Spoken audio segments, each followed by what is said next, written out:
انا اعطیناک الکوثر. میں جلدی سے اب اس کو سورت کو بھی مکمل کر دوں تاکہ ہماری سورت کمپلیٹ ہو جائے. ترجمہ کر دیتا ہوں. انا اعطیناک الکوثر، اے نبی ہم نے آپ کو عطا کی کوثر. فصلی، پس آپ نماز پڑھیے، لربک، اپنے رب کے لیے، ونحر، اور قربانی کیجیے. انا، بے شک، شانئک، آپ کا دشمن، هو الابتر، وہی دم کٹا ہے، وہی اسی کی نسل ختم ہوگی، اسی کا ذکر خیر ختم ہو جائے گا، وہی ناقص ہے، اس کا کوئی نام لینے والا ان کے بعد نہیں ہوگا. سمجھ رہے ہیں بات کو؟ اس صورت کا میں شان نزول بتا دیتا ہوں آپ کو، کچھ اس کی فضیلت کیا ہے اور اس کی تفسیر کیا ہے. یہ آپ کو تحریری شکل میں مل جائے گی، لہذا لکھنے کی ضرورت نہیں ہے. ٹھیک ہے؟ جیسے سورہ فلق اور سورہ ناس کا خلاصہ مل گیا نا آپ لوگوں کو. کس کس کو ملا ہے؟ سب کو مل گیا؟ آپ کو نہیں ملا؟ نیٹ سے دیکھ لیں، مل جائے گا انشاءاللہ. کب سے بھیجا ہوا ہے؟ اس کے بعد اذا جاء نصر اللہ قل یا ایھا الکافرون، ان صورتوں کے بھی آپ کو خلاصے سورہ اخلاص کا مل جائے گا انشاءاللہ. تو یہ جو بھی بتا رہا ہوں یہ بھی تحریری شکل میں آپ کو دے دیا جائے گا.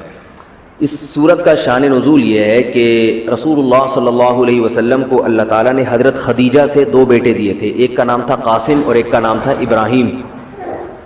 آپ صلی اللہ علیہ وسلم کی جتنی بھی اولاد ہوئی ہے صرف حضرت خدیجہ سے ہوئی ہے. حضرت خدیجہ کے علاوہ آپ کی اولاد کسی اور زوجہ سے نہیں ہوئی. حضرت خدیجہ سے 4 بیٹیاں تھیں اور 2 بیٹے. ایک بیٹے کا نام قاسم، دوسرے کا نام ابراہیم. قاسم کی جب ولادت ہوئی ان کا بھی انتقال ہو گیا، اور ابراہیم کی ولادت ہوئی تو ان کا بھی انتقال ہو گیا. عرب میں نرینہ اولاد کی بڑی اہمیت تھی، کیونکہ انسان کا نسب اس کی نرینہ اولاد سے چلتا ہے، بیٹیوں سے نہیں چلتا. بیٹیاں تو غیروں کی ہوتی ہیں، رخصتی ہو کے دوسروں کے ہاں چلی جاتی ہیں، ان کے نسل میں اضافہ کرتی ہیں، ان کی نسل بڑھاتی ہیں. اپنے شوہر اور اپنے شوہر کے ددیال کی نسل میں اضافہ کریں گی. وہ اپنے باپ کی نسل میں اضافہ کون کرتا ہے؟ بیٹا. کیونکہ نسب کس سے چلتا ہے؟ باپ سے چلتا ہے، سوائے بلاول بھٹو کے. بلاول بھٹو کے بارے میں کہتا ہوں کہ بلاول بھٹو اسلامی تاریخ، غیر مسلموں کے ہاں تو ماں سے چلتا ہے جو نیچر کے خلاف ہے، لیکن اہل اسلام میں، اسلامی تاریخ میں سوائے بلاول بھٹو کے آج تک کوئی ایسا شخص پیدا نہیں ہوا جس کے نسب اور خاندان ماں سے چلتا ہو. بلاول بھٹو زرداری کے بیٹے ہیں، مگر خاندان ان کا کیا کہلاتا ہے؟ قوم جو آخر میں لگتی ہے وہ بھٹو کہلاتی ہے، حالانکہ وہ بھٹو ان کی والدہ تھیں، ان کے والد محترم بھٹو نہیں. تو سیاست میں انہوں نے نسب ہی کو بگاڑ دیا اپنا. سمجھ رہے بات کو؟ تو یہ سیاسی لوگ اتنے خطرناک ہوتے ہیں کہ یہ اپنے باپ کے نسب کو بدل دیتے ہیں سیاست کے چکر میں، کیونکہ زرداری لگے گا تو ووٹ نہیں ملیں گے، ووٹ بھٹو کے نام کو کیش کرانا ہے. خیر، تو رسول اللہ صلی اللہ علیہ وسلم کے 2 بیٹے ہوئے، دونوں کا انتقال ہو گیا. عرب میں بے اولادی کو بھی معیوب سمجھتے تھے، کیونکہ آپ کی نسل چلے گی بیٹوں سے، اور بیٹے ہیں جو باپ کی بہت زیادہ عزت کا ذریعہ بنتے ہیں. بیٹیوں کے اپنے فضائل ہیں، لیکن ظاہر ہے نسل بیٹیوں سے نہیں چلتی. تو جب نبی صلی اللہ علیہ وسلم کے دونوں بیٹے مر گئے، دنیا سے چلے گئے، تو عاص ابن وائل بہت بڑا دشمن تھا اہل اسلام کا، وہ اور قریش، دیگر قریش، وہ یہ کہنے لگے کہ محمد صلی اللہ علیہ وسلم معاذ اللہ ابتر ہیں. کیا مطلب؟ ان کی نسل ختم، اور ان کا نام لینے والا ان کے بعد دنیا میں کوئی نہیں ہوگا، کیونکہ بیٹے ہی نہیں ہیں.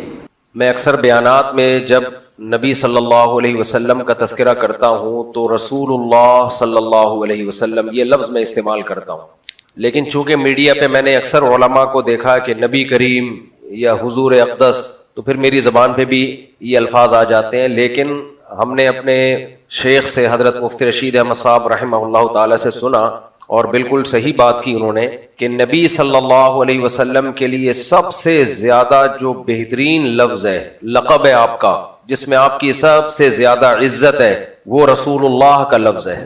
رسول اللہ، اللہ کے میسنجر، اس سے بڑا کوئی مقام اور مرتبہ ہو نہیں سکتا. اس لیے ہمارے حضرت مفتی رشید احمد صاحب رحمہ اللہ تعالی جب بھی نبی کا یا تو نبی شارٹ فارم میں ذکر کرتے، اور جب صحیح تذکرہ کرنا ہوتا تو رسول اللہ صلی اللہ علیہ وسلم. اس لیے اپنی زبان پہ اس لفظ کو چڑھانا چاہیے. اور محدثین بھی زیادہ تر جب آپ کا نام آتا ہے تو رسول اللہ صلی اللہ علیہ وسلم. صحابہ کرام میں بھی 2 لفظ کامن تھے، ایک نبی، نبی کا مطلب بھی میسنجر آف گاڈ، اور دوسرا رسول اللہ. آپ احادیث میں دیکھیں گے تو صحابہ کرام، حدیث کے راوی، محدثین، یا تو جاء رجل الی النبی، ایک شخص آیا نبی کے پاس، یا جاء رجل الی رسول اللہ، قال رسول اللہ، تو رسول اللہ اور نبی، یہ لفظ رسول اللہ کے لفظ میں نبی کے لفظ سے بھی زیادہ رسپیکٹ ہے. تو جو الفاظ لوگ استعمال کر رہے ہیں وہ بھی ٹھیک ہے، اس کو کوئی حلال و حرام کا، ایمان کفر کا مسئلہ نہ بنائے، لیکن جو سب سے بہترین لفظ ہے وہ نبی، اور اس سے بھی زیادہ افضل رسول اللہ صلی اللہ علیہ وسلم. مشرکین مکہ کے ساتھ جب صلح حدیبیہ ہوئی تو آپ صلی اللہ علیہ وسلم نے جو معاہدے کے نیچے اپنا نام لکھا، من محمد ابن عبداللہ من محمد رسول اللہ، یہ معاہدہ ہے محمد کی طرف سے صلی اللہ علیہ وسلم جو رسول اللہ ہیں. تو مشرکین نے کہا یہ لفظ نہیں ہمیں قبول، اس پہ سے رسول اللہ کا لفظ کاٹیں آپ. تو مشرکین کو تو آپ کے نام کے ساتھ رسول اللہ کا لفظ قبول نہیں تھا، اور ہمیں رسول اللہ کے لفظ کے بغیر یہ نام قبول نہیں ہے. ہم جہاں بھی لکھیں گے رسول اللہ، رسول اللہ کا مطلب کیا ہے، یہ بہت اہم بات ہے. دیکھو میں میڈیا بہت دیکھتا ہوں، وہ چیزیں نہیں جو عام طور پہ لوگ دیکھتے ہیں، فالتو کی چیزیں. آپ نے دیکھا ہوگا جو شارٹ کلپس آج کل آ رہے ہیں نا، یہ ٹائم ویسٹنگ کا ایک بہترین ذریعہ ہے. پہلے کوئی لمبی لمبی ویڈیوز ہوتی تھی، لوگ دیکھتے رہتے تھے. اب کیا ہے، ایک ویڈیو، پھر دماغ کہتا ہے دوسری دیکھو، پھر کیا کہتا ہے. دیکھو دماغ کی نفسیات کیا ہے، دماغ کو مزے چاہیے، اور آنکھوں کے ذریعے، کانوں کے ذریعے دماغ جتنے مزے اڑا سکتا ہے اتنا کسی اور ذرائع سے نہیں اڑا سکتا. دماغ کو چاہیے وہ باتیں سنے جو دماغ کو راحت پہنچائیں. تبھی غم کی بات سننے میں دماغ کو خوشی نہیں ہوتی، خوشی ہوتی ہے خوشیوں کی بات سننے میں. اسی طرح ایسے مناظر دیکھنے میں دماغ کو خوشی نہیں ہوتی جس سے دماغ، یعنی آپ کو ٹینشن ہو. آپ بہت سے لوگ فلسطینی بچوں پر جو ظلم ہو رہا ہے وہ ویڈیوز دیکھتے ہیں، ڈپریشن میں جاتے ہیں، پھر کہتے ہیں ہم نے وہ ویڈیوز دیکھنا چھوڑ دیے کیونکہ ہماری راتوں کی نیندیں اڑ رہی تھیں. آپ وہ ویڈیوز دیکھتے رہیں جو ایکسیڈنٹ کی، اور یوٹیوب نے آپ کو پتا ہے نا، کوئی خون خرابے والی ویڈیو ہو اگر آپ یوٹیوب پہ ڈالتے ہیں تو یوٹیوب آپ کا چینل ہی اڑا دیتا ہے. کیوں؟ اتنی زیادہ کمپلینز آتی ہیں یوٹیوب کو، بھائی یہ ہمیں ٹینشن دے رہا ہے. آپ بقرعید میں جانور ذبح کرتے ہیں، آپ اگر ولاگ بنائیں تو گھر سے چلے جانور لینے کے لیے، یہ بھی ولاگ میں ڈال سکتے ہیں آپ. جانور آپ نے خریدا، یہ بھی ولاگ میں ڈال سکتے ہیں آپ. خرید کے آپ نے اس کو بڑی بے دردی کے ساتھ گاڑی پہ چڑھایا، اس میں کتنے بندوں کو اس نے مار دیا، گر گئے، یہ بھی آپ ویڈیو میں ڈال سکتے ہیں.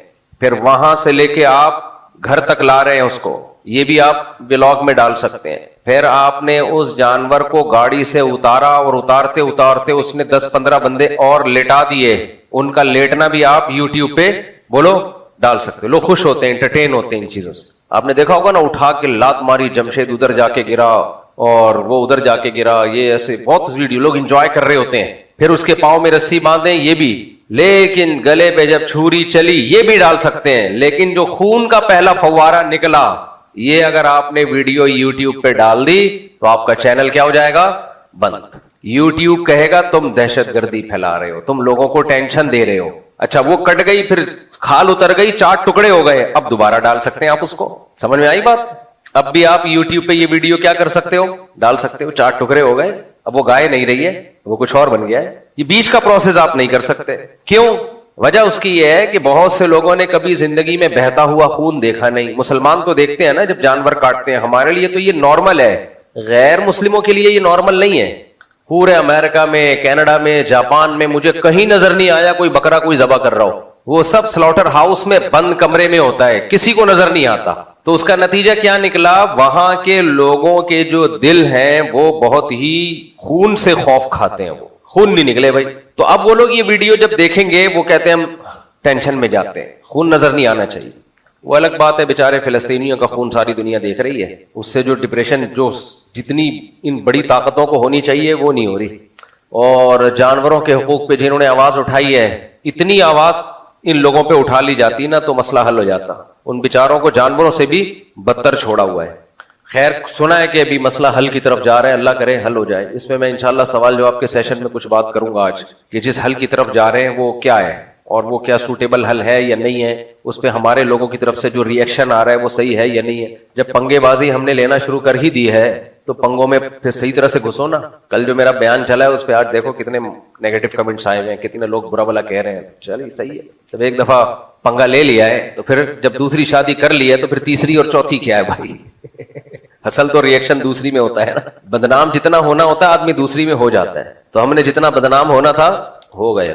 وہ جو ابھی کیا بولوں، پھر میں نام نہیں لینا مناسب سمجھتا، جو کیس چل رہا ہے لیٹسٹ. خیر تو انسان کی طبیعت کیا ہے, اللہ نے مزاج ایسا بنایا ہے کہ وہ چاہتا ہے اس کا دماغ خوش رہے. یہی ہے نا دماغ, جس کو ہم عام زبان میں کہتے ہیں دل کی خوشی ہوتی, وہ دماغ کی خوشی ہے, لیکن دل بھی اس سے متاثر ہوتا ہے, دل کی دھڑکن تیز ہوتی ہے. تو اس لیے بلاغت کا قاعدہ یہ ہے کہ دماغ کو جو خوشی ہوتی ہے وہ منسوب کس کی طرف کی جاتی ہے؟ دل کی طرف. عرف یہی ہے, قرآن نے بھی دل کی طرف نسبت کی ہے, تو ہم اب دل ہی کی طرف اس کی نسبت کریں گے. تو اب ہم یوں کہہ سکتے ہیں, یعنی جب ڈاکٹر یہ بات کرے گا تو وہ دماغ کی طرف نسبت کرے گا, کیونکہ وہ میڈیکل سائنس کی زبان یوز کرے گا. لیکن میں چونکہ ڈاکٹر نہیں ہوں تو میں میڈیکل سائنس کی زبان یوز نہیں کروں گا, میں وہ زبان یوز کروں گا جو عرف کی زبان ہے. عرف میں دماغ کو نہیں کہا جاتا, نسبت کس کی طرف کی جاتی ہے؟ دل کی طرف. قرآن بھی کس کی طرف نسبت کرتا ہے؟ دل کی طرف. اور قرآن بھی دل کی طرف اس لیے نسبت کرتا ہے کہ قرآن سائنس کی کتاب نہیں ہے, قرآن عربی زبان میں نازل ہوا, اور عرب کے لب و لہجوں کا, جو عرب کی بلاغت کے اصول اور ضابطے تھے, اس کی قرآن میں رعایت کی گئی ہے. بلاغت یہی کہتی ہے کہ جب آپ کو کوئی خوشی ہو, کسی سے آپ کو محبت ہو, نفرت ہو, تو دماغ کی طرف نسبت مت کرو. کس کی طرف نسبت کرو؟ دل کی طرف. جیسے ہم جب کسی کو محبت کا پیغام دیتے ہیں تو دل کا ٹکڑا بنا کے بھیجتے ہیں, یہ دماغ کا. بولتے کیوں نہیں, شرما رہے ہو لگ رہا ہے, سب کو اپنے اپنے واقعات یاد آ رہے ہیں. کبھی آپ نے دیکھا, اچھا ڈاکٹر تو کہتا ہے, کوئی میڈیکل سائنس کا ڈاکٹر, خاص طور برین کا ڈاکٹر ہوگا نا, برین کا ڈاکٹر, وہ اپنی محبوبہ کو برین بنا کے بھیجے گا, کیونکہ پاگل ہوگا. وہ کیا ہوگا, وہ میڈیکل سائنس پڑھ کے کیا ہو جاتا ہے. اب اس کی محبوبہ کہہ رہی ہے کہ تم نے برین, دماغ بنا کے بھیجا, اس پہ پھول, تو یہ کیا ہے؟ اس کی سمجھ میں ہی نہیں آئے گا. وہ کہے گی میرے برین میں سمجھ میں ہی نہیں آ رہا یہ کیا ہے. اب وہ جناب سائیکیٹرسٹ کہنے لگا کہ دیکھو تم نے مجھے دل کا ٹکڑا بھیجا, اس میں پھول بنا کے, تو اصل میں تم نے سائنس نہیں پڑھی ہے. جب کوئی بندہ سائنس نہیں پڑھتا ہے تو یہی حال ہوتا ہے. محبت دماغ میں ہوتی ہے, دل میں نہیں ہوتی. میں نے چونکہ سائنس پڑھی ہوئی ہے, سارے خیالات کا منبع اور سرچشمہ, محبت اور نفرتوں کا منبع اور سرچشمہ کیا ہے؟ کھوپڑی ہے, دماغ ہے. برین میں یہ ہوتا ہے, پھر یہ سگنل آتے ہیں, پھر وغیرہ وغیرہ جو ڈاکٹر لوگ کہتے رہتے ہیں. میں مجھ سے بولے پھینکتے رہتے ہیں, پھینکتے نہیں رہتے, صحیح بولتے رہتے ہیں. تو یہ تو سب کس میں ہوتے ہیں؟ دماغ میں. دل میں تھوڑی محبت ہوتی ہے, دماغ میں ہوتی ہے. لہذا دماغ میں تیر گھسا کے اس نے بھیج دیا کہ تم نے ایسی بات کی ہے. اپنی محبوبہ کو کہا کہ تم نے جو مجھ پہ اعتراض کیا کہ میں نے دل کی تصویر نہیں بھیجی, میں نے دماغ کی تصویر بھیجی ہے, اس سے میرے دماغ میں تیر گھس گیا ہے. بس نا, تو دل میں تیر گھسا ہوا ہوتا ہے نا, تو میرے دماغ میں کیا گھس گیا ہے؟ تیر. اور دماغ کی ایک اور تصویر بھیج دی, تھوڑے دنوں میں بریک اپ ہو جائے گا.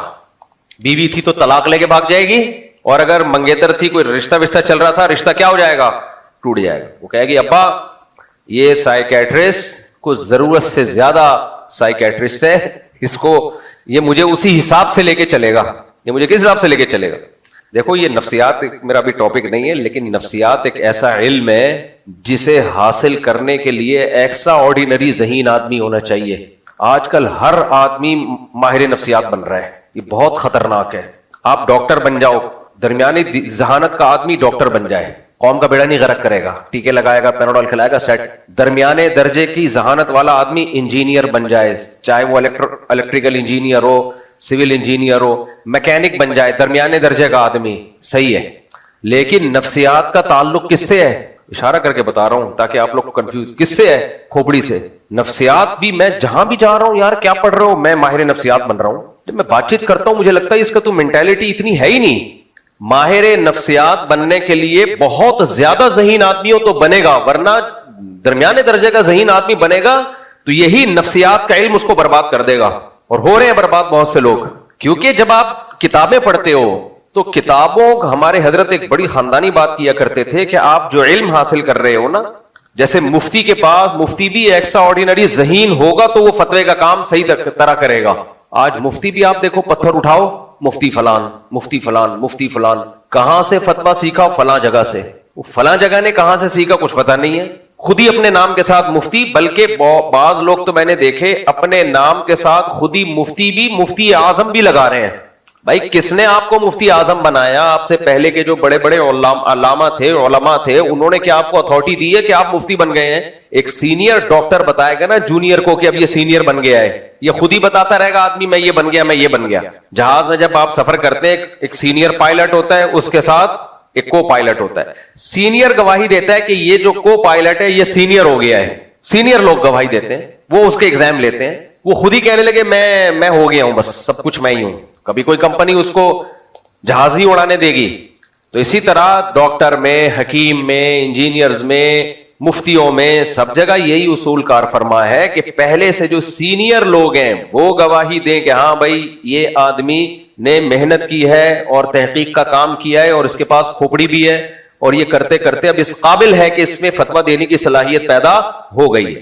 لیکن آج بہت سارے لوگ ایسے ہیں کہ میں خود ہی مفتی بن گیا اور پھر مفتی اعظم بھی خود ہی بن گیا, اور وہ لوگ مفتی جو جن چڑیل بھوت بھگا رہے ہیں. حالانکہ جو مفتی بن جائے نا وہ تو یہ کام کر ہی نہیں سکتا. یہ بالکل ایسے ہے جیسے کوئی MBBS ڈاکٹر ہو اور پنچر کی دکان کھول کے بیٹھا ہوا ہو, سائیکلوں کے پنچر لگاتا ہو, موٹر سائیکل کے بھی نہیں, سائیکل کے پنچر. اب آپ اپنی بائک لے کر گئے اس کے پاس, آپ نے کہا یار یہ پنچر لگا دو. بیٹا آپ کرتے کیا ہو؟ انکل میں MBBS ڈاکٹر ہوں, میں نے بحریہ یونیورسٹی سے MBBS کمپلیٹ کیا میں نے. آپ مان لو گے؟ چپ کیوں بیٹھے ہو؟ آپ بولو گے کیا بول رہا ہے یار, اگر تو ڈاکٹر ہوتا تو کم از کم پنچر کی دکان کھول کے بولو. ہاں ہم کہتے ہیں کہ تھا ڈاکٹر لیکن لگ گیا بزنس میں, یہ بھی سمجھ میں آتا ہے, کوئی بزنس کرنا شروع کر دیا.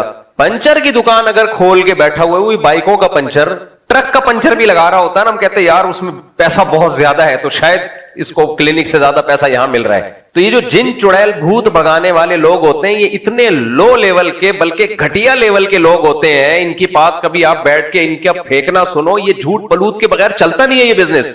کیونکہ کوئی کیس تو کر نہیں سکتا ان کے اوپر کہ تو نے فلاں سے اتنے. دیکھو ڈاکٹر نے آپ کو ٹیکا لگایا, آپ کا بخار ٹھیک ہونے کے بجائے انا للہ ہو گیا, کیا خیال ہے؟ آپ کیس کر سکتے ہو کورٹ میں, کورٹ ڈاکٹر کو بلائے گی, بتا ٹیکا کون سا لگایا, ڈاکٹر کہے گا یہ والا لگایا. کورٹ دوسرے ڈاکٹروں کو بلائے گی, دیکھو بھائی اس بیماری میں یہ والا ٹیکا یہ والے کولے پہ بنتا ہے کہ نہیں بنتا, کیا خیال ہے؟ ہو سکتا ہے ٹیکا صحیح ہو, جو کولا ہے وہ صحیح منتخب نہ کیا ہوا ہو, رائٹ کولے پہ لگانا تھا, لیفٹ پہ ویسے ہی بیچارے کے بیٹھنے کی جگہ نہیں تھی, کوئی پھوڑا ووڑا نکلا ہو تو تم نے وہیں کیوں ٹھوک دیا, وغیرہ وغیرہ. اس کو ٹریس کیا جا سکتا ہے, کیا خیال ہے؟ کیا ہو گیا بھائی؟ پکڑا جا سکتا ہے نا اس کو, عامل کو پکڑا جا سکتا ہے. عامل نے کہا 1 کروڑ روپے لیا, تیری بھاگی بھی بیوی واپس لے آؤں گا, کہاں لاؤں گا, رکھوں گا کہاں, پھر یہ چھوڑو, ہو سکتا ہے اپنے پاس بھگا کے لے آئے, کیونکہ بہت سے عامل یہ کام بھی کرتے ہیں. 1 کروڑ روپے دے, تیری بیوی تیرے قدموں میں, یا سنگ دل محبوب تیرے قدموں میں. اب اگر اتفاق سے محبوب آ گیا, سب محبوب اتنے سنگ دل تھوڑی ہوتے ہیں, 100 میں کوئی ایک آدھ آ بھی جاتے ہیں, ان کو احساس ہوتا ہے کہ غلط کیا ہم نے, اور 99 نہیں آئے, تو جو ایک آ گیا اس کو پھر یہ ڈائری میں لکھ لیتے ہیں, دیکھو ہم نے اس کو تعویذ دیا تھا اور اس کی محبوبہ بھاگی بھی واپس آ گئی. جو 99 بھگوڑے واپس نہیں آتی, بھگوڑی واپس نہیں آتی, اور اس نے لوگوں سے پیسے کھا لیے ہوتے ہیں, تو اس کے خلاف کوئی کیس ہو سکتا ہے کورٹ میں؟ کورٹ اس کو بلائے گی, بتا بے 99 لوگوں کو تو نے بیوقوف بنا کے پیسے لیے کہ ان کی بیوی واپس آ جائے گی, یا بھاگی بھی واپس آ جائے گی, یا رشتہ جڑ جائے گا, یا طلاق ہو جائے گی, وغیرہ وغیرہ. بہت سارے لوگ ان کے پاس آتے ہیں. تو نے جو تعویذ گنڈا اس کو دیا تھا, تو بڑے بڑے ماہرین بیٹھیں گے جو تعویذ گنڈے کے اسپیشلسٹ ہیں, وہ کتابیں نکالیں گے اور دیکھیں گے کہ اس پہ یہ والا تعویذ بنتا تھا یا نہیں بنتا تھا. اگر بنتا تھا تو ٹھیک ہے, نہیں بنتا تھا تو یہ تو جرمانہ دے گا. ایسا کوئی کیس ممکن ہے؟ نہیں. اگر یہ جج کے پاس چلا جائے نا, جس بندے کی واپس نہیں آئی, اور کہ میں نے اس عامل کو 1 کروڑ روپے دیے ہیں کہ میری والی کو واپس لے آئے گا, اس نے مجھے یہ تعویذ دیا, جج صاحب یہ والا تعویذ غلط دیا ہے, اس پہ کیس کیے جائے. اور جج اس عامل کو بلائے, یہ والا تعویذ غلط ہے. عامل کہے گا کیا دلیل ہے یہ والا تعویذ غلط ہے؟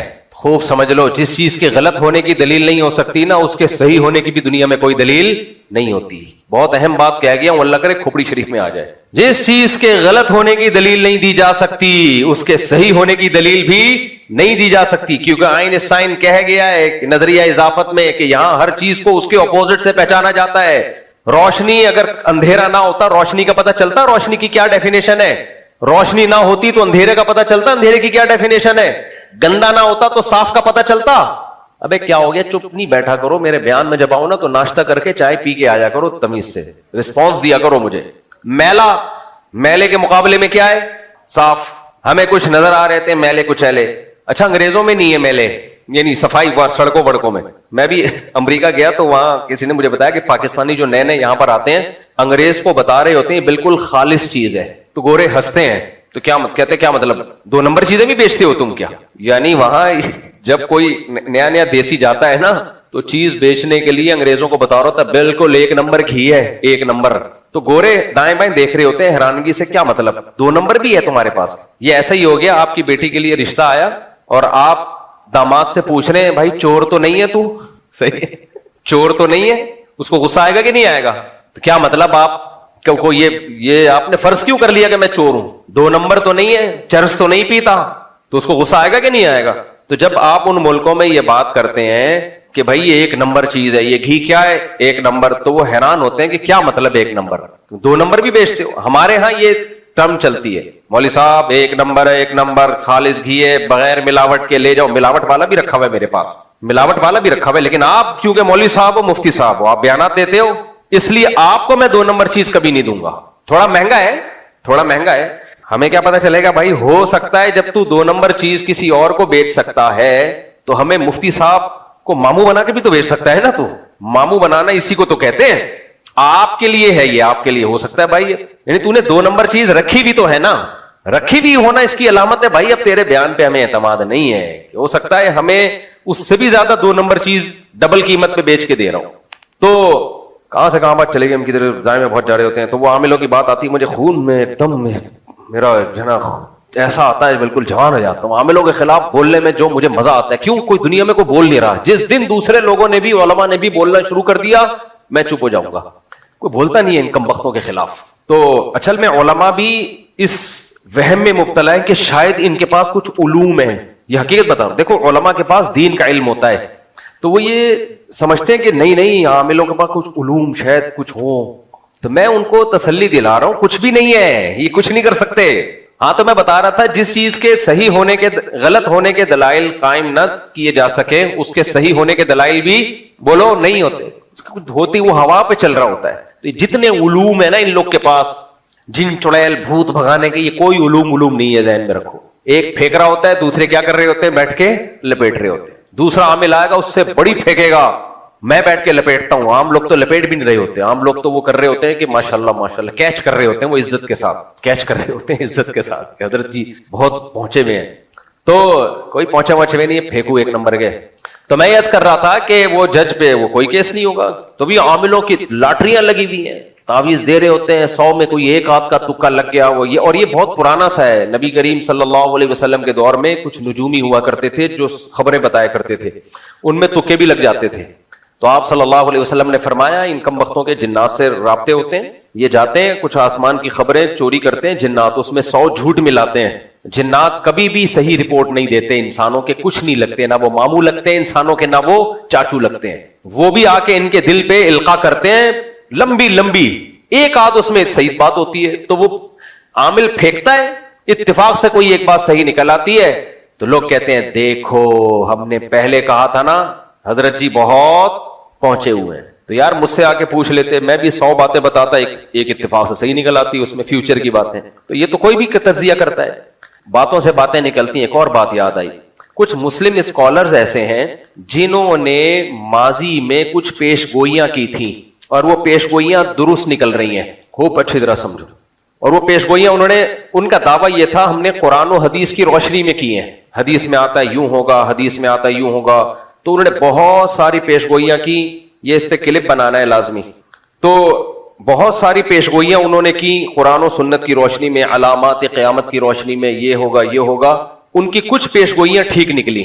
اب لوگ کیا کر رہے ہیں, بار بار دیکھو وہ یہ کہا کرتے تھے, آج یہ بات درست ثابت ہو گئی, وہ یہ کہا کرتے تھے, آج یہ بات درست ثابت ہو گئی. تو ایک بات خوب اچھی طرح سمجھ لیں, قرآن و سنت میں قیامت کی علامات کے بارے میں جتنی علامتیں بیان ہوئی ہیں, اس کے بارے میں جو صحیح تحقیق کے بعد جو بات علماء نے کی ہے وہ یہ ہے کہ کسی پیش گوئی کا کوئی اسپیسیفک ٹائم نبی کریم صلی اللہ علیہ وسلم نے نہیں بتایا ہے. لہذا ان پیش گوئیوں کی بیس پہ ہمیں کوئی کام کرنے کی یا پالیسی بنانے کی اجازت نہیں ہے. پالیسی یا پلاننگ بنائی جائے گی گراؤنڈ ریئلٹی کو دیکھ کر, ان پیش گوئیوں کو دیکھ کر نہیں بنائی جائے گی. ان پیش گوئیوں کا ہم کیا کریں, بس ایمان رکھیں. بس میں ایک مثال سے بات سمجھاتا ہوں. حدیث میں آتا ہے کہ حضرت عیسیٰ علیہ السلام نازل ہوں گے قرب قیامت میں. غامدی نے اس کا انکار کیا. غامدی کے فالوورز میرا بڑا مذاق اڑا رہے ہیں, اور کہہ رہے ہیں مفتی صاحب کے پاس علم نہیں ہے. جب غامدی صاحب کا یہ کلپ چلا ہے نا, قرآن میں بدترین تحریف کی ہے غامدی صاحب نے, اور قرآن سے ثابت کرنے کی کوشش کی ہے کہ حضرت عیسیٰ کی وفات ہو گئی ہے, حالانکہ قرآن میں بھی ہے کہ آسمانوں پہ اٹھایا گیا, اور حدیثوں میں تو بہت واضح ہے, بخاری اور مسلم کی متفق علیہ صحیح حدیث ہے, اور باقی حدیث کی کتابوں میں بھی ہے. لَيُوشِكَنَّ أَن يَنزِلَ فِيكُمُ ابْنُ مَرْيَمَ حَكَمًا وَعَدْلًا, مریم کے بیٹے تم پر ضرور بالضرور آسمان سے نازل ہوں گے, حکم بن کے, حاکم بن کے, عادل بن کے. فَيَكْسِرُ الصَّلِيبَ, صلیب کو ختم کر دیں گے جو نشان ہے صلیب کا. وَيَقْتُلُ الْخِنزِيرَ, اور دنیا سے خنزیر کا خاتمہ کر دیں گے. اتنی واضح حدیثیں ہیں. لیکن پروفیسر غامدی صاحب کیا کہتے ہیں ان حدیثوں کا جواب, کہ یہ تاریخی, بخاری اور مسلم یہ تاریخی واقعات ہیں, یعنی پیغمبر کے اقوال کو صرف کیا ایک حیثیت دی جا رہی ہے, ہسٹری کی کتابیں ہیں. ہسٹری کی کتابیں اوتھینٹک ہیں یا نہیں ہے, یہ بتاؤ اوتھینٹک ہے یا نہیں ہے. اگر ہمیں ہسٹری بتا رہی ہے کہ نبی نے ایسا کہا ہے, اور اس ہسٹری کو بیان کرنے والے سارے قابل اعتماد ہوں, تو آپ کیوں نہیں مان لیتے نبی نے ایسا کہا ہے؟ اور آپ جب آپ کے فیور میں حدیث جاتی ہے آپ فوراً حدیث پیش کرتے ہیں, جب آپ کے اگینسٹ جا رہی ہوتی ہے تو آپ فوراً کیا کرتے ہیں, تاریخی کتابیں. تو حضرت عیسیٰ ابن مریم قرب قیامت میں نازل ہوں گے. اسی حدیث کی بیس پہ صحابہ کا بھی عقیدہ, تابعین کا بھی عقیدہ. پھر امام طحاوی حنفی رحمہ اللہ تعالی, بہت بڑے محدث, انہوں نے عقیدے کی ایک کتاب لکھی العقیدۃ الطحاویہ. اس کتاب پر پوری امت کا اجماع ہوا. اس کتاب میں وہ عقیدے بیان کیے گئے جو اہل سنت والجماعت کے متفق علیہ عقیدے, حتیٰ کہ اس میں غیر اہل سنت والجماعت نے بھی اتفاق کیا. یعنی اس عقیدے میں حضرت عیسیٰ والے, شیعہ بھی مانتے ہیں کہ حضرت عیسیٰ نازل ہوں گے. اتنا مضبوط اجماع ایک بات پر ہو گیا کہ حضرت عیسیٰ زندہ ہیں, آسمانوں پہ قرب قیامت میں نازل ہوں گے. اس کے بعد ان کی موت واقع ہوگی. بشر ہے, موت ہر بشر پہ واقع ہونی ہے, لیکن حضرت عیسیٰ پہ موت واقع نہیں ہوئی. اس قدر مضبوط اجماع اس مسئلے پر, غامدی صاحب نے اجماع کی بھی دھجیاں اڑا دی. اجماع میں ایسی ٹیکنیکل بحث کی ہے, کون سا اجماع, کون کیڑا اجماع, یہ والا اجماع نہیں, وہ والا اجماع, پتہ نہیں, ہر چیز میں رخنا ڈال دیا. کچھ اسکالرز ایسے ہیں جن کا کام ہے ہر چیز میں کنفیوژن پیدا کرنا. بس ہر چیز میں کیا پیدا کرنا, کنفیوژن پیدا کرنا. میں اس کی ایک مثال دیتا ہوں, پھر میں اپنی اصل ٹاپک کی طرف آتا ہوں. 2-4 چپیٹے عاملوں کو اور لگاؤں گا, پھر اصل ٹاپک کی طرف جاؤں گا. دیکھو کنفیوژن کسے کہتے ہیں. دیکھو ہماری کرکٹ ٹیم تھی, اس کا نام تھا فرینڈز کرکٹ کلب. ہماری ٹیم تھی, بچپن میں اوپنر جایا کرتا تھا اور چوکے چھکے بھی لگایا دیا کرتا تھا, کبھی کبھار, زیادہ نہیں. لیکن مجھے بھیجتے تھے جب چوکے چھکے لگانے ہوتے تھے. بیان میں بھی لوگ کہتے ہیں آپ چوکے چھکے لگا رہے ہوتے ہو. خیر, تو ہم چونکہ بچے تھے, فرینڈز کرکٹ کلب ہماری ٹیم کا نام تھا, اور ہمارا مقابلہ ہوتا تھا میچور لوگوں سے, کیونکہ ہمارے محلے میں سب سے جونیئر ٹیم ہماری تھی. میٹرک کے بچے تھے اس میں, 8 9ویں اور میٹرک کے, اور جو ہمارا مقابلہ ہوتا تھا وہ سارے بڑے بڑے تھے, تو اس لیے ہم ہار ہی رہے تھے مسلسل. اب کرکٹ میں آپ کو پتا ہے ٹیشن بازیاں بہت ہوتی ہیں. ٹیشن بازیاں پتا ہے نا, ایسے جیسے پہلے ہاریں گے, پھر اس کے 6 مہینے تک تبصرے چلیں گے بلا وجہ کے, کیوں ہارے, اصل میں اس کو یہاں تھوڑا سا جو وکٹ کیپر ہے اس کو تھوڑا سا یوں کر دو, وہ تھوڑا سا کنفیوز تھا, وہ تھوڑا سا ڈپریشن میں محسوس ہو رہا تھا. ایسے بیکار قسم کے ٹی وی پہ گیند بلہ ہے, اٹھا کے لگ گیا, نہیں لگا, اتنا زیادہ اس کو بیٹ کے ویلیو دینا.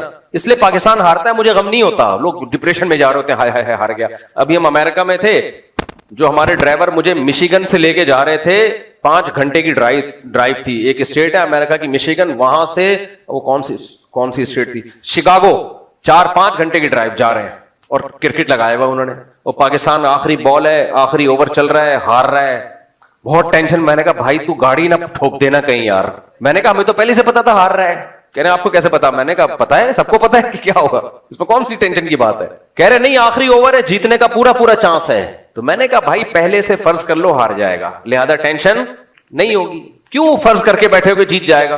اب وہ پٹھان تھے ہمارے دوست, ڈرائیونگ کر رہے, پشاور سوات کے تھے, جا رہے کہہ رہے اسٹریس ہو رہی ہے مجھے مفتی صاحب. وہ ہار گیا, پھر نا پتہ نہیں آؤٹ ہو گیا کیا ہو گیا, ایسے یوں نا, ہاں مفتی صاحب ہار گیا پاکستان. میں نے کہا یار مجھے شکاگو پہنچا دے, میری وہاں سے فلائٹ ہے.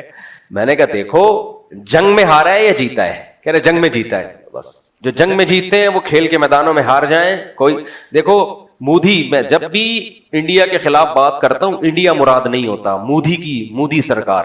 انڈیا تو ہمارا پڑوسی ملک ہے, وہاں اردو بولنے والے, ہندی اردو ایک ہی زبان ہے, بہت سی چیزوں میں کلچر سیم ہے. 2010-11 تک وہاں کی جو گورنمنٹ تھی وہ پاکستان سے دوستی کی قائل تھی, دونوں ملکوں کے ویزے مل رہے تھے, دونوں ملک اکنامکلی ترقی کر رہے تھے, سمجھوتا ایکسپریس چلائی جا رہی تھی.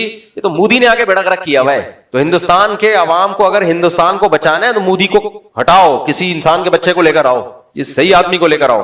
تو میں نے ان سے کہا, میں نے کہا دیکھو انڈین فلموں میں انڈیا بہت اچھی فائٹ کرتا ہے, اللہ معاف فرمائے, کچھ فلمیں میں نے بھی بچپن میں دیکھی, اللہ معاف فرمائے, توبہ کر لیے. تو ہم پاکستانی فلم جب دیکھتے تھے تو اس میں جو مکہ لگاتا تھا نا ہیرو, ہمیں نظر آ رہا ہوتا 6 فٹ دور سے جا رہا ہے وہ مکہ, ڈھن کی آواز ایسے آ رہی جیسے ایٹمی دھماکہ کیا ہے, اور ہیرو نے جس کو مکہ مارا ہے نہیں, یہاں سے گھمایا ہے, اور وہ حبیب بینک کی بلڈنگ سے اڑتا ہوا جا کے کراس کر کے گر رہا ہے.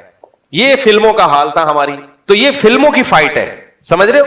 انڈین فلموں کی فائٹ ایسی نہیں ہے. انڈین فلموں میں ایسا لگتا ہے کہ لگ گیا ہے ناک پہ, اور وہ ڈھن کی آواز نہیں آئے گی, تھوڑی سی انہوں نے اتنی رکھی ہوئی جتنی ناک پہ لگنے سے آنی چاہیے. تو میں نے کہا بھائی فلمی دنیا کے وہ ہیرو ہیں, اس میں دو رائے نہیں ہو سکتی. ریئل لائف میں اس طرح لڑے, ریئل لائف میں جب ہمارا فوجی مودی کے کسی بندے کو مکہ مارے گا تو ناک پھوڑ دے گا, اور وہی دھماکے کی آواز آئے گی جو فلموں میں آیا کرتی تھی, سچی مچی میں آئے گی وہ. تو ہارنے دو, کرکٹ کے میچوں میں کچھ نہیں ہوتا میرے بھائی. قوموں کی تقدیریں کرکٹ کے میچوں سے نہیں بنتی, میدان جنگ میں بنتی ہیں. ہمارے فوجی کے پاس جذبہ ہے کہ ہم اللہ کے لیے لڑ رہے ہیں, ملک مسلمانوں کا ہے, لڑ کس کے لیے رہے ہیں, اللہ کے لیے لڑ رہے ہیں. ان کے پاس کیا جذبہ ہے, آپ میڈیا پہ دیکھ لو, ہمارے فوجی کی لاش جب گھر میں آتی ہے تو اس کی ماں کا بیان سنا کرو, کہتی مجھے فخر ہے میرے بیٹے نے اللہ کے لیے جان دی ہے. ان کے فوجی کی لاش جب گھر میں جاتی ہے ان کی ماؤں کا چیخنا سنا کرو, وہ کہتے ہیں مودی نے مروا دیا. تو اس لیے وہ دوبارہ میں ان بھائی سے, جو ان کا نام بھی مجھے یاد ہے یار, شاہد نام تھا, شاید شاہد یا عزیز نام تھا, وہ نہیں جو ولاگ میں بھی مچھلی بنا رہے تھے, ابے جو ولاگ میں نے مچھلی پکڑی تھی پھر وہ پکا رہے تھے, عزیز نام تھا, جو بھی تھا بہرحال. تو میں نے ان سے کہا, میں نے کہا بھائی چھوڑ دو کیا ہے مسئلہ ہے, لیکن خیر ایسے جذباتی ہو رہے ہوتے ہیں, میچ دیکھ کے ڈپریشن میں جا رہے ہوتے ہیں, پاگل. کم چیزیں پہلے ڈپریشن کے لیے, جیت گیا ہے تو ٹھیک ہے خوشی منا لو, چلو جیت گیا, ہار گیا تو بولو کوئی ایسی بات. یار واقعات یاد آتے ہیں نا, ٹینشن دور کرنے کے نا کچھ ٹیکنیکل طریقے ہیں, وہ ٹیکنیکل طریقے اختیار کیا کرو. میں اکثر بتاتا ہوں نا, ایک صاحب مجھے کہنے لگے میں نے ایک بندے کا قرضہ دینا ہے, بہت ٹینشن میں ہوں. میں نے کہا ٹینشن تو پارسل کر دے, آپ کے کندھے پہ بہت بوجھ ہو, 10 کلو کی بوری رکھی ہوئی ہو, آپ ٹینشن میں ہو, بوری کسی اور کے سر پہ رکھ دو گے تو آپ کی ٹینشن کیا ہو جائے گی, ختم. کہہ رہے میں بہت ٹینشن میں ہوں, میرے اوپر اتنا قرضہ اتنا قرضہ اتنا. اصل وہ مجھ سے پیسے مانگنے آئے ہوئے تھے, پہلے ادھر ادھر سے قرضے لے کے نا کاروبار کے لیے لوگ ڈرامے بازی کیا کرتے ہیں, جیب میں دھیلا نہیں ہے اور شاہد انور کی ویڈیوز دیکھ کے کروڑ پتی بننے کا شوق پیدا ہو جاتا ہے. تو پھر کیا کرتے ہیں, غریبوں کو اس نے اتنی گالیاں دی ہے نا کہ یہ جا رہے ہوتے ہیں ٹینشن میں, اب جیب میں دھیلا ہے نہیں. پھر غفار سے 10 لاکھ روپے پکڑے, جمشید سے 20 لاکھ روپے پڑے, وسیم سے اتنے لاکھ روپے پکڑے. بھائی شریعت کہتی ہے کاروبار کرو, اچھی بات ہے, نہیں ہو رہا تو صبر کرو یار, اللہ کسی کو بہت مال و دولت دے گا, کسی کو غریب رکھے گا. یبسط الرزق لمن یشاء ویقبض, جس کو چاہتا ہے اللہ روزی کے دروازے کھول دیتا ہے, جس کو چاہتا ہے تنگ کر دیتا ہے. صبر کرو. نا صبر نہیں ہے. وہ شاہد انور کی گاڑیاں دیکھ کے, بنگلے دیکھ کے, میرے پاس بھی ایسی گاڑی ہو, میرے پاس بھی ایسا بنگلہ ہو, ہے نہیں. دکان پکوڑوں کی, باتیں کروڑوں کی. تو وہ کیا کرتے ہیں, ادھر سے جمشید کو بیوقوف بنا کے 10 لاکھ روپے. ایک بیوقوف بنانے کا طریقہ مارکیٹ میں زبردست آیا ہے. سوال پیدا, جمشید نے 10 لاکھ دے کیوں دیے؟ میں بتاتا ہوں کیوں دیے. ہوتا یہ ہے, یہ لوگ ڈرامے باز کیا کرتے ہیں, میرے پاس کیسز آئے ہیں, ہوائی بات نہیں کر رہا, فرضی باتیں نہیں ہیں. یہ ڈرامے باز کیا کرتے ہیں, رفیع بھائی سے رابطہ کیا. اب رفیع بھائی کی چکی کے آٹا چل رہا ہے, میں نے کوئی کمیشن نہیں کھایا ہوا ان کا جو ان کی چکی کے آٹے کی بتا رہا ہوں, مثال دے رہا ہوں. چکی کا آٹا چل رہا ہے, چلتا ہوا بزنس ہے, زبردست, آٹا ماٹا بہترین. رفیع بھائی سے رابطہ کیا. رفیع بھائی ایک جمشید ہے, وہ آئے گا یہ چکی دیکھنے کے لیے, اس کو بول دینا یہ کاروبار میرا ہے, آپ کا نہیں ہے. اور ہو سکتا ہے کچھ کھانچا بھی, پیسے بھی پکڑا دیے. جو بھی آئے بولنا ہاں بھائی اس کا ہے. اب 2-4 بندے آئے, انہوں نے دیکھا یار اس کا تو چلتا ہوا بزنس ہے, آٹا اس کا اتنا دنیا میں جا رہا ہے. اس طرح بیوقوف بنایا لوگوں کو. دوسروں کا کاروبار کس کے نام پہ شو کیا, اپنے نام. اچھا, ادھر جمشید سے لیے 10 لاکھ اور اگلے مہینے جمشید کو پروفٹ دے دیا 1 لاکھ. جمشید کی تو سبحان اللہ یار, 10 لاکھ پہ ہر مہینے کیا مل رہا ہے, 1 لاکھ 10.